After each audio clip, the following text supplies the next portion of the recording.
days brought. 1962, world peace was threatened by the most critical period in history since the end of the war.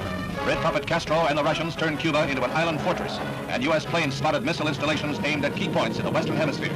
Planes brought back evidence that moved the Organization of American States and the Western Allies to back President Kennedy unanimously when he declared an arms blockade of Cuba and laid down an ultimatum.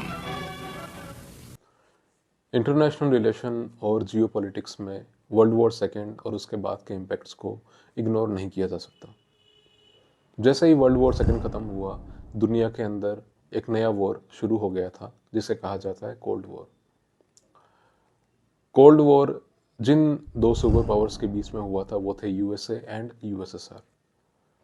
अब cold war शुरू क्यों हुआ? क्योंकि world war second के बाद में दुनिया में अब कंट्रीज अपने आप को दुनिया की एक पावरफुल सुपर पावर स्टैब्लिश करना चाहती थी, जिस रेस में सबसे आगे थे यूएसए एंड यूएसएसआर। दोनों ही कंट्रीज़ ने वर्ल्ड वॉर सेकेंड के समय में अपनी मिलिट्री कैपेबिलिटीज़ को स्टैब्लिश कर दिया था और दोनों ही कंट्रीज़ दुनिया में अब सबसे पावरफुल दिखना चाहते थे, बनना चाहते थे। लेकिन एक जंगल में दो शेर नहीं रह सकते, एक म्यान में दो तलवार नहीं रह सकती, वैसे ही दुनिया में दो सुपर पावर्स नहीं हो सकती, कोई एक ही होगी। तो उन दोनों के बीच में अपनी स्ट्रेंथ को दिखाने की होड़ आगे बढ़ चुकी थी। कोल्ड वॉर में इन दोनों कंट्रीज ने आपस में एक दूसरे से लड़ाई कभी भी नहीं की, इसलिए ये वॉर कोल्ड रहा, हॉट नहीं हुआ, क्योंकि इन दोनों ने एक दूसरे के सामने आने से बचना चाहा, क्योंकि दोनों कंट्रीज के पास न्यूक्लियर कैपेबिलिटीज़ थी और उनको पता था कि अगर एक दूसरे पर वो हमला करते हैं तो it will be a mutually assured destruction. तो इससे दोनों कंट्रीज बचती रही। लेकिन उन्होंने अपने अपने खेमे बनाए, अपने अपने ग्रुप बनाए। फॉर एग्जांपल यूएसए ने नेटो बनाया, यूएसएसआर ने वॉर्सो पैक्ट किया यूएसए के खिलाफ, और डिफरेंट अलग अलग तरीक़ों से उन्होंने एक दूसरे को कमज़ोर करने का प्रयास किया। इसी कड़ी में कोल्ड वॉर के अंदर जो एक बहुत इंपॉर्टेंट इवेंट है जिसका नाम है Cuban missile crisis. Cuba America north south America में एक कंट्री है, लैटिन अमेरिका में आती है, गल्फ ऑफ मैक्सिको के पास में है। क्यूबा के जो लीडर हैं उस समय 1960s में वो थे फिदेल कास्त्रो। फिदेल कास्त्रो एक डिक्टेटर थे और 1959 में उन्होंने क्यूबा से जो वहाँ के पहले के डिक्टेटर थे जिनका नाम था फुलेंशियो बटिस्टा, उनको वहाँ से हटाया और खुद क्यूबा के डिक्टेटर बन गए। फुलेंशियो बटिस्टा जो पहले क्यूबा के डिक्टेटर थे वो यूएसए सपोर्टेड थे, उनको यूएसए सपोर्ट करता था क्योंकि उनकी सारी पॉलिसीज़ जो थी वो कैपिटलिस्टिक थी, जो यूएसए की आइडियोलॉजी से मैच करती थी।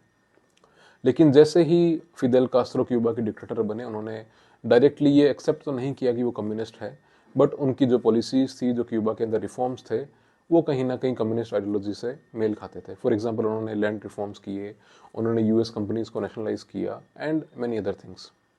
ये बात यूएसए को पसंद नहीं आई, इसलिए उन्होंने चाहा कि क्यूबा से वो फिदेल कास्त्रो को हटाएं। इसके लिए उन्होंने एक रणनीति बनाई। उनकी रणनीति ये थी कि वो क्यूबा के अंदर जो फिदेल कास्त्रो के अगेंस्ट में जो उनके विरोधी हैं, ओपोनेंट्स हैं, जिनको फिदेल कास्त्रो ने क्यूबा से बाहर निकाल दिया है, भगा दिया है, उन सबको अमेरिका में सीआईए द्वारा ट्रेन करवाएंगे, उनकी ट्रेनिंग करवाएंगे, और उनकी ट्रेनिंग करवाने के बाद उन सबको एक साथ क्यूबा के अंदर वो भेजेंगे, इन्वेड करवाएंगे, और वो सब वहाँ पर जाकर पॉपुलर मूवमेंट्स को आग देंगे और वो मूवमेंट्स फिदेल कास्त्रो को जड़ से उखाड़ देंगे और अमेरिका वापस से अपनी पावर को क्यूबा के अंदर स्टैब्लिश कर देगा। खैर 1961 की शुरुआत के अंदर एक मिशन शुरू हुआ, द पिग्स बे मिशन के अंदर जितने भी 1400 के आसपास एग्जाइल्स थे जिनको बाहर भेजा गया था क्यूबा से, उन सबको यूएसए ने क्यूबा में भेजा ट्रेनिंग करके।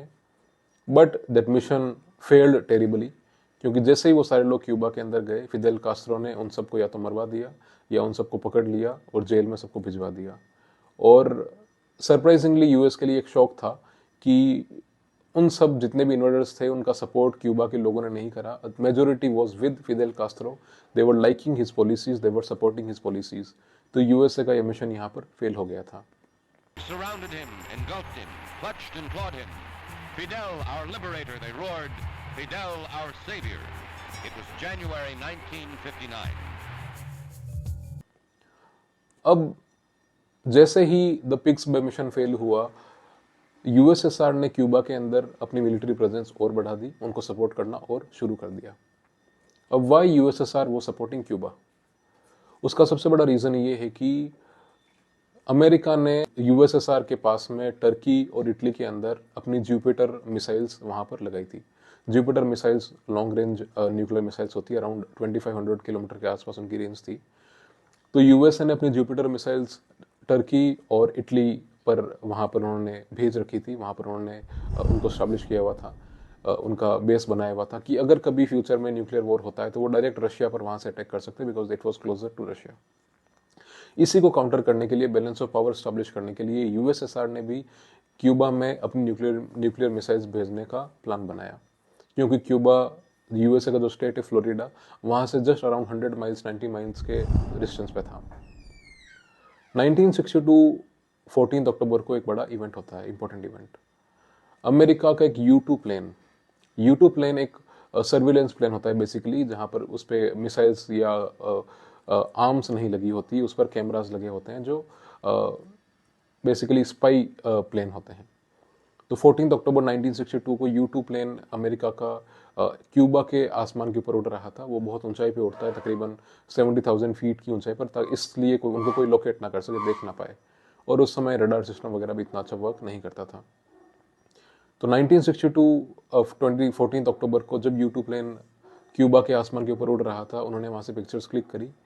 जैसे ही वो पिक्चर्स अमेरिका पहुंची तो American government was in complete shock, क्योंकि उन्होंने देखा कि क्यूबा के अंदर रशियन मिसाइल्स आ चुकी है और उन्होंने अपना बेस कैंप वहां पर बना लिया है। अब Americans were very shocked and they had no idea how to respond to that, क्योंकि अगर अब वो सीधा अटैक करते हैं तो it will be an act of war, क्योंकि वहां पर रशियन आर्मी भी है, उनकी प्रेजेंस भी है, और वो रशिया से डायरेक्ट कन्फ्रंटेशन नहीं चाहते थे। तो अब जो यूएसए की उस समय गवर्नमेंट थी जॉन एफ कैनेडी की, तो उनके सामने सबसे बड़ा चैलेंज यही था कि वो उनसे डील कैसे करें, क्योंकि वो एयर स्ट्राइक नहीं कर सकते कि उससे रशियन सोल्जर मर सकते हैं, वो इन्वेड नहीं कर सकते, उससे भी रशियन आर्मी से कॉन्फ्रंटेशन का खतरा रहेगा। तो उन्होंने एक मिडिल पाथ निकाला। उस मिडिल पाथ में ये था कि वो क्यूबा का जो ओशन है उसको नेवल ब्लॉकेड कर देंगे, अपनी नेवी को वहां पर भेज देंगे चारों तरफ, जिससे क्यूबन्स वहां से बाहर ना निकल सके और उन पर एक प्रेशर क्रिएट हो, और जो नई मिसाइल्स आने वाली है रशिया से, यूएसएसआर से क्यूबा की तरफ, वो अंदर एंटर ना हो पाए क्यूबा के अंदर। 22 अक्टूबर 1962 को जॉन एफ कैनेडी ने आदेश दिए कि क्यूबा को अब नेवल क्वारंटीन कर दिया जाए। जैसे क्यूबा को नेवल क्वारंटीन किया गया, अब रशियन मिसाइल्स जो यूएसएसआर से आ रही थी क्यूबा की तरफ 24 अक्टूबर को, अब दुनिया को ये लग रहा था कि अगर उन रशियन मिसाइल्स को रोकने का प्रयास किया जाता है, अगर यूएस नेवी उनको रोकती है, तो यूएसए और यूएसएसआर के बीच में हॉट वॉर हो सकता है, न्यूक्लियर वॉर पर भी वो जा सकता है, और वर्ल्ड डिस्ट्रक्शन हो सकता है, ग्लोबल डिस्ट्रक्शन हो सकता है। लेकिन 24 अक्टूबर को जो यूएसएसआर के लीडर थे निकिता क्रुश्चेव, उन्होंने एक इंपॉर्टेंट डिसीजन लिया और उन शिप्स को वापस यूएसएसआर बुला लिया। दुनिया को लगा एक बार उन्होंने राहत की सांस ली, लेकिन 26 अक्टूबर को एक बड़ा इवेंट होता है, क्योंकि ये सब एक सीरियस सिचुएशन उस समय दुनिया में चल रही थी, क्यूबा और यूएसए के पास में चल रही थी। तो क्यूबा के आसमान में उस समय काफ़ी यूएस प्लेन जो है आकर उनके एयर स्पेस को वो इन्वेड कर रहे थे, वहाँ पर आ रहे थे, जा रहे थे, स्पाई प्लेन्स आ रहे थे बार बार। तो 26 अक्टूबर को एक स्पाई प्लेन जो क्यूबा के आसमान में उड़ रहा था, उस स्पाई प्लेन को क्यूबा के अंदर जो यूएसएसआर के सोल्जर्स थे, उन्होंने उसको वहाँ पर शॉट डाउन कर दिया। वो स्पाई प्लेन जो U2 प्लेन था वो तो नीचे गिरा ही गिरा, साथ ही साथ एक यूएस एयरफोर्स पायलट की भी उसमें डेथ हो गई। अब वो एक डायरेक्ट कन्फ्रंटेशन हो चुका था बिटवीन यूएसए एंड यूएसएसआर। लेकिन यूएसए ने वहां पर स्टैंड शो किया, जॉन एफ कैनेडी ने, उन्होंने क्यूबा पर सीधा हमला करने से वो बचे। और निकिता क्रुश्चेव ने भी कहा कि अगर आप चाहते हो कि क्यूबा से यूएसएसआर अपनी मिसाइल्स को वापस लेके जाए, तो उनकी दो डिमांड्स हैं। पहली डिमांड ये कि यूएसए प्रॉमिस करे कि वो कभी भी क्यूबा के ऊपर अटैक नहीं करेगा, इन्वेड नहीं करेगा। सेकंड ये कि टर्की के अंदर जो यूएसए की न्यूक्लियर मिसाइल्स हैं, यूएसए उनको वापस बुला लेगा, जिससे यूएसएसआर के ऊपर भी डायरेक्ट थ्रेट नहीं रहेगा न्यूक्लियर मिसाइल्स का। खैर, जॉन एफ कैनेडी ने सीक्रेटली उन दोनों डिमांड्स को एक्सेप्ट किया और जैसे ही उन डिमांड्स को एक्सेप्ट किया गया 27 अक्टूबर को यूएसए ने अपना नेवल ब्लॉकेड हटा दिया क्यूबा के जो सी एरिया था वहाँ से, और यूएसएसआर ने भी अपनी सारी मिसाइल्स वापस क्यूबा से बुला ली। The Cuban Missile Crisis is not just a Cold War episode. It is a living case study of deterrence, misperception, and the security dilemma.